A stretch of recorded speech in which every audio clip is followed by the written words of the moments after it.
દરેક નીતિની સામે કાયદાની રીતે ઊભો રહેતો SSK ન્યૂઝ ચેનલ. સુરતના કતારગામ વિસ્તારમાં કતારગામ અને સિંગણપોર પોલીસ મથક વિસ્તારના લોકસંવાદ કાર્યક્રમનું આયોજન કરવામાં આવ્યું હતું. કતારગામ અને સિંગણપોર પોલીસ સ્ટેશન દ્વારા આયોજન કરવામાં આવ્યું હતું અને સમસ્ત પાટીદાર સમાજની વાડીમાં રામકૃષ્ણ હોલ ખાતે આ કાર્યક્રમ યોજવામાં આવ્યો હતો.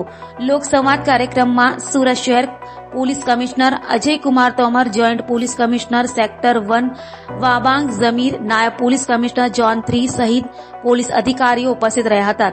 આ લોકસંવાદ કાર્યક્રમમાં સ્થાનિક લોકો, સામાજિક અગ્રણીઓ અને ઉદ્યોગપતિઓ ઉપસ્થિત રહ્યા હતા અને લોકોએ આ કાર્યક્રમમાં પોતાના કેટલાક પ્રશ્નો સુરત પોલીસ સમક્ષ મૂક્યા હતા અને પોલીસ દ્વારા લોકો દ્વારા જણાવવામાં આવેલા તમામ પ્રશ્નોને સાંભળીને લોકોના પ્રશ્નોનું નિરાકરણ લાવવાની બાહેંધરી આપવામાં આવી હતી.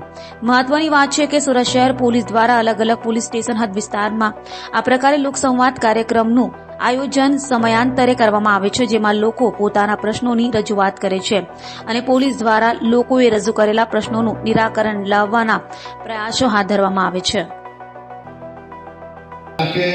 કમ્બાઈન્ડ છે, સાથે જોડાયેલું છે એકબીજા સાથે, એટલે ખરેખર ત્યાં શાંતિનો વાતાવરણ, શાંતિપૂર્વક લોકો રહે છે.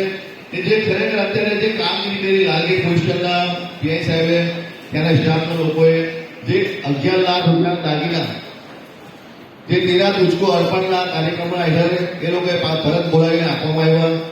એવી રીતે મોબાઈલના ઘણા બધા વ્યક્તિઓ જે લોકોના હતા એ લોકોને અર્પણ કરવામાં આવ્યા. એવી રીતે લાલગેટ પોલીસ સ્ટેશન. જી સર, આજે શેનો કાર્યક્રમ?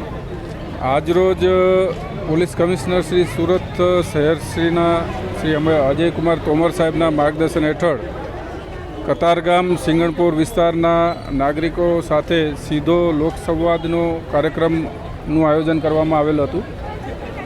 આ કાર્યક્રમમાં વિસ્તારના મોટી સંખ્યામાં નાગરિકોની સાથે અગ્રગણ્ય ઉદ્યોગપતિઓ તેમજ લોકપ્રતિનિધિઓ પણ ઉપસ્થિત રહેલ અને નાગરિકોએ પોતાના જે પ્રશ્નો આ લોકસંવાદ દરમિયાન રજૂ કરેલ છે તે તમામ કાર્યક્રમ દરમિયાન નોંધ કરવામાં આવેલ છે અને આ જે પ્રશ્નો રજૂ થયેલા છે એનું સુખદ નિરાકરણ લાવવા માટે પોલીસ તરફથી ખાતરી આપવામાં આવી છે અને ચોક્કસપણે એ પ્રશ્નોનું નિરાકરણ પણ લાવવામાં આવશે. દરેક નીતિની સામે કાયદાની રીતે ઊભો રહેતો SSK ન્યૂઝ ચેનલ.